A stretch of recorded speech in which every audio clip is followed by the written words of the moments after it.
Free cash flow, FCF, valuation is a fundamental equity valuation approach that estimates a company's value based on cash flows generated by its operations rather than accounting earnings. Free cash flow represents the cash available after a firm has paid operating expenses and made the investments necessary to maintain and expand its business.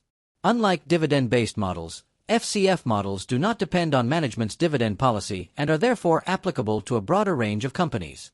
Analysts frequently use FCF valuation for firms that retain earnings, have irregular dividend policies, or are experiencing rapid growth. The approach focuses on economic cash generation and long-term value creation. Two primary free cash flow measures are used in valuation: free cash flow to the firm, FCFF, and free cash flow to equity, FCFE. FCFF represents cash flow available to all capital providers, including debt holders and equity investors, before financing decisions are considered. FCFE measures cash flow available exclusively to common shareholders after accounting for debt financing activities.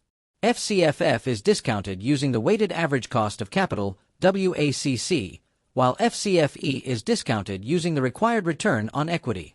The selection between FCFF and FCFE depends on the analyst's objective, capital structure stability, and the availability of financial information.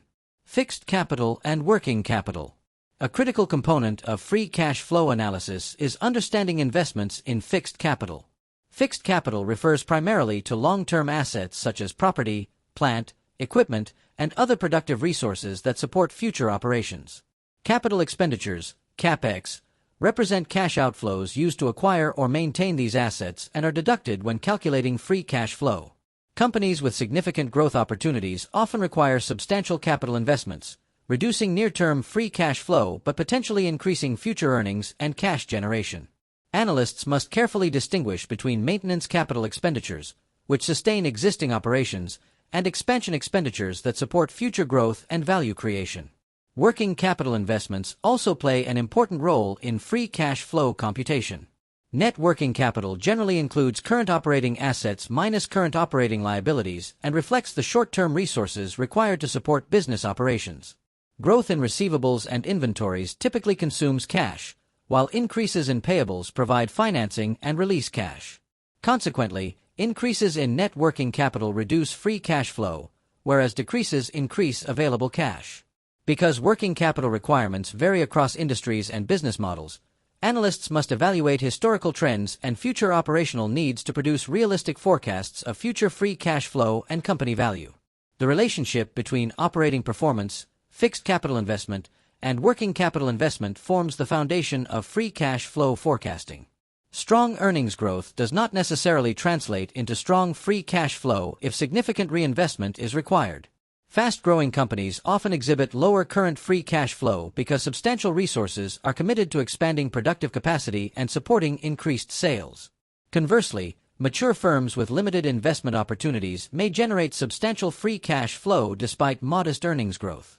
Understanding these relationships enables analysts to assess the sustainability of cash generation and evaluate whether growth is creating or destroying shareholder value over time. Variations of formulae. Free cash flow can be calculated using several equivalent formulas depending on the available financial statement information. FCFF is commonly derived from net income, cash flow from operations, earnings before interest and taxes, EBIT, or EBITDA.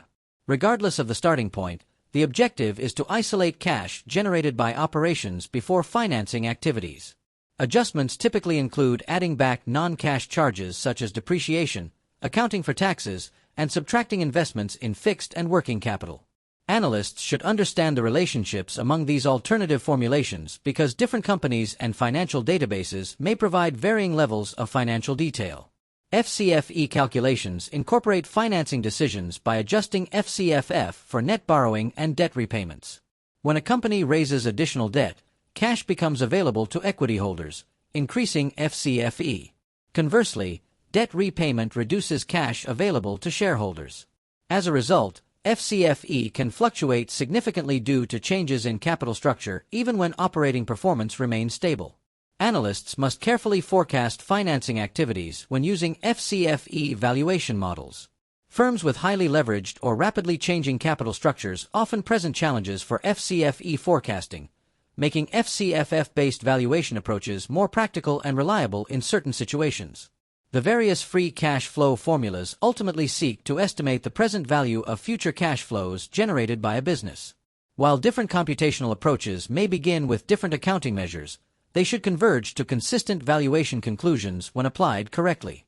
Analysts must ensure that discount rates match the cash flow definition being used, applying WACC to FCFF and the required return on equity to FCFE. Proper treatment of fixed capital expenditures, working capital changes, non-cash expenses, and financing activities is essential. Mastery of these variations allows analysts to perform accurate valuations across diverse industries, financial structures, and economic environments.